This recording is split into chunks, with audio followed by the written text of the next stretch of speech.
Welcome to U.S. Fleet Tracking's Drill Down Show, part of our GPS Tracking Academy Friday. We're glad you're with us. Hope you made the first show, GPS Tracking Academy. We are ready to show you another in-depth look at a particular feature, and this actually is basics of GPS tracking, how best maybe to implement your hardware, and some little tips that our resident expert, Rich Davis, will lend to you that may, without any changes or very modest changes, get more value for you out of the system. First of all, the pregame show, we tell you a few things about U.S. Fleet Tracking in general. Remember, tech support. We're very proud of our tech support team. You see the hours of 7 a.m. to 7 p.m. Central Time, Mondays through Fridays, and on Saturday, 9 a.m. to 4 p.m., and that phone number, 405-726-9900.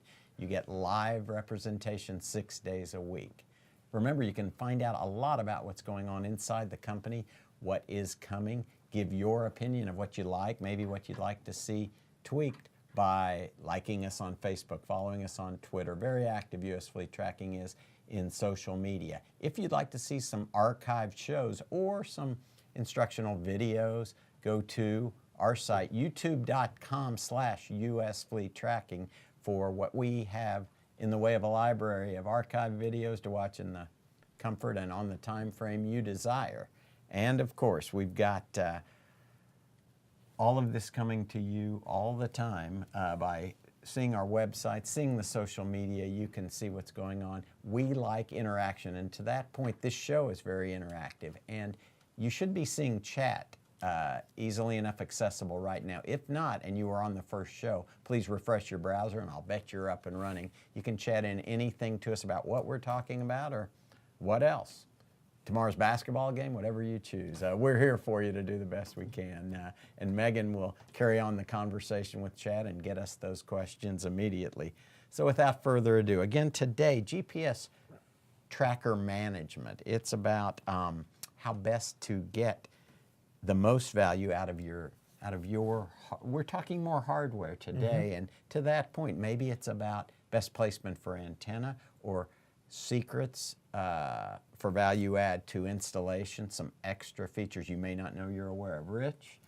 Yeah, I mean, you know, I've been doing this for almost 10 years now, and I've talked to thousands of customers, and you just get a lot of tips and tricks that you can kind of do to help manage your devices. You know, some things maybe you didn't think of when maybe installing or when charging some battery operated devices, just anything about any of our products that can really help you track, get better information, you might say.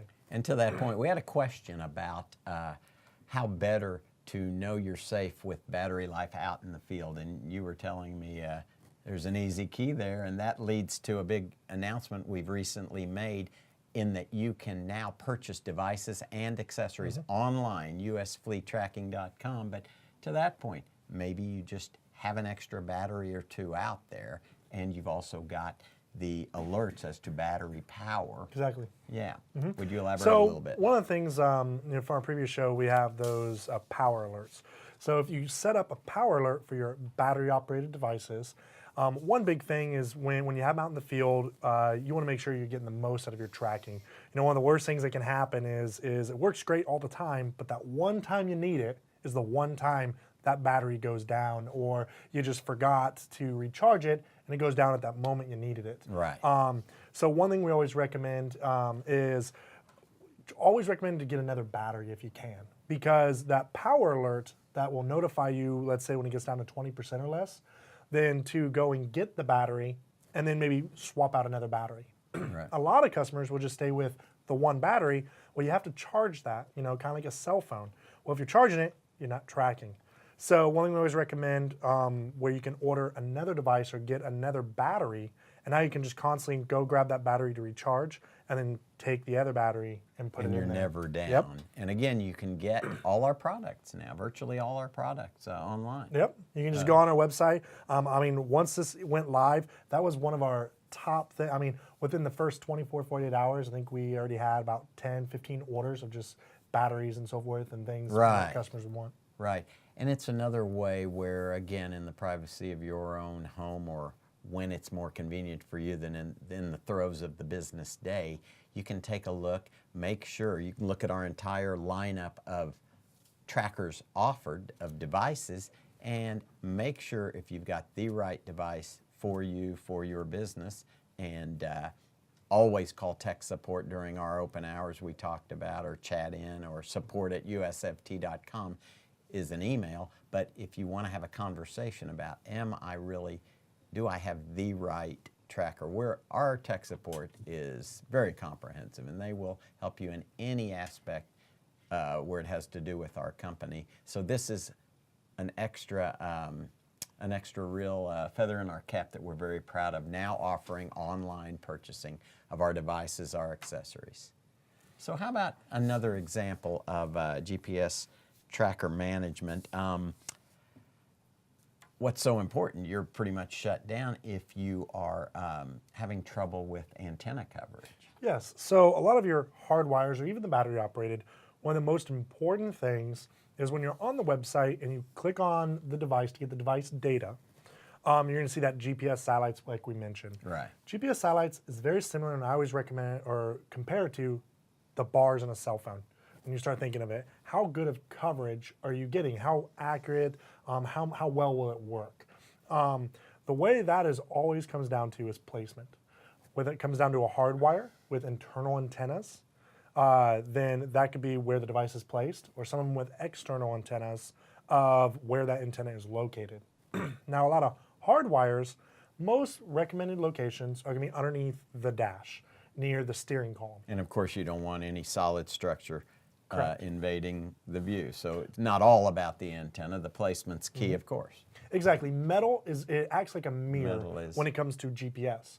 So when the GPS signal tries to go through the vehicle, if there's any piece of metal, exactly, it bounces off and reflects the signal, therefore can't give you an accurate location or accurate information on where that device is, also the vehicle. And Rich likes to remind you that satellite number, you want it to be at least 4 showing. It can be up to 13, but you certainly want 4 active satellites that are in connection with it to feel confident you've got a good reading.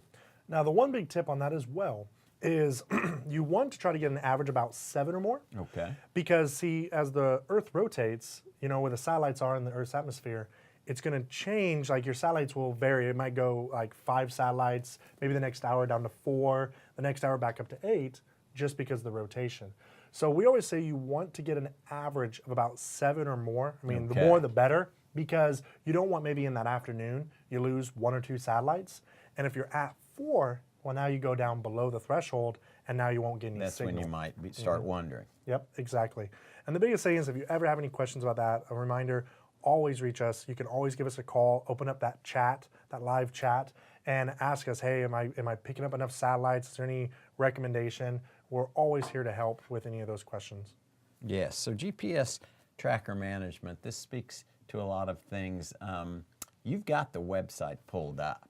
So if we take a look here, you are right where the ordering would begin for our online ordering. And we take a look at, for instance, the AT. All right. So the AT is more of like your internal antenna. So this one right here is going to be about location, where it should be placed. Your normal locations with these are going to be underneath the dash, and again, near that steering column. And you normally want about this side or maybe one of the sides to be facing up or towards the north.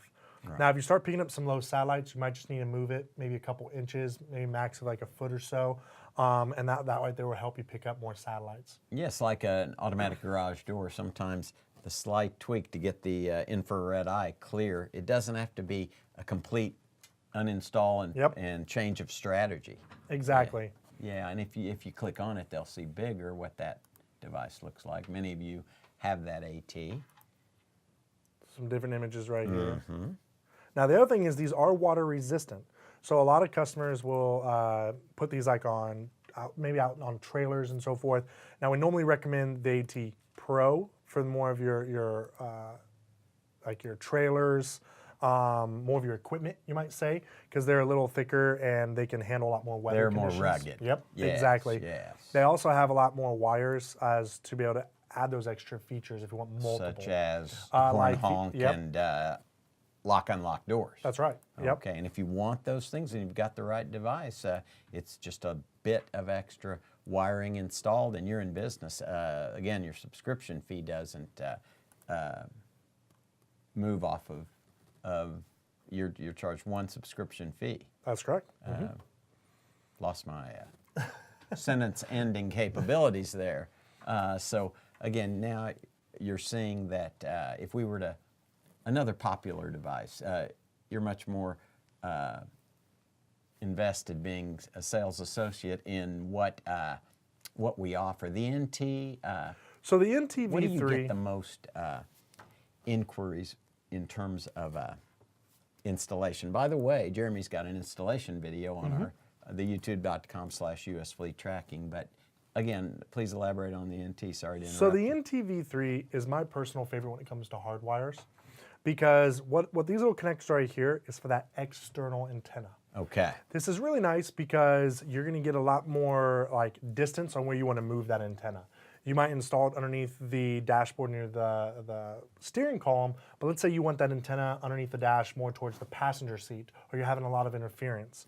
This is where that NT80 comes into play there.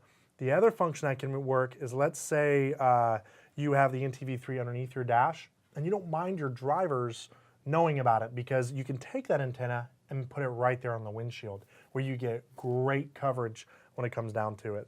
But the other thing about the NT is you get all of your functionality out of it. You're going to get multiple input and output wires for like that honk horn, disable, enable ignition, and so forth. Yes, indeed. Again, in knowing what is best for you, because we do have a nice array of offerings. Can call tech support, call and inquire with your sales associate, as they always do. They'll ask you what your uses are going to be, but don't be afraid to elaborate more, because we're here to lend as much value to you with the system. It turns into another employee for you, we like to say, and lends not only to the bottom line, but to peace of mind. Another, how about a closing point? Maybe show the OBD? Yep, one of my personal favorites is the OBD V3. I call this the golden egg, because it's one that you can just plug right into an OBD port in your vehicle, and it's just plug and start tracking. So no installation questions. Exactly. But here's the other thing, and this is a little feature a lot of people don't think about. The big question about OBD is, well, what happens if my driver just wants to grab it, or they grab it and they just unplug it? Now I can't see where they're going. Well, one function is we offer what's called a Y cable. So if you hook up the Y cable, which actually, if I go back down here. And this is for the OBD? That is correct. Okay. Let's see, do we have it? You might actually have to request it. But what the Y cable does is it plugs into the OBD port, and then it goes into the OBD, but it uses tie downs. So if you're ever worried, they would have to cut through that tie down to be able to disconnect it. And that can be really nice, because now you know if someone is trying to disconnect it, or they try to and they can't. You're going to have evidence of that. Exactly. And now you don't have to go and pay for an installer to go install your device. Now you just have to use that Y cable. Very good. Okay, so the Y cable is another addition, and if that is not on our website, you can go request that, and it'll come to you in short order. All right. I think that about does it. Thank you all for tuning in. And again, we can't always know what your questions are in terms of placement, installation, GPS tracker management, as today's drill down show is about. So tech support available for you, 7 p.m. closing time, Mondays through Fridays, 7 a.m. to 7 p.m. And Saturdays, 9 a.m. to 4 p.m. Those are Central times, 405-726-9900. It's a Friday. Wow. We've got our videos archived on youtube.com/US Fleet Tracking. And like us on Facebook, follow us on Twitter. A super way to both lend input on what you like that's happening. If there's something you'd like to see added, it's a great way to. Or call tech support, call your sales associate. We are here every 2 weeks with GPS Tracking Academy and the Drill Down Show. And it is Friday, is it not? I am thrilled you're with us. For Rich Davis, for Sam, for Brian, and for Megan handling all the chat and the production, we thank you for being loyal U.S. Fleet Tracking customers, and we'll see you in 2 weeks.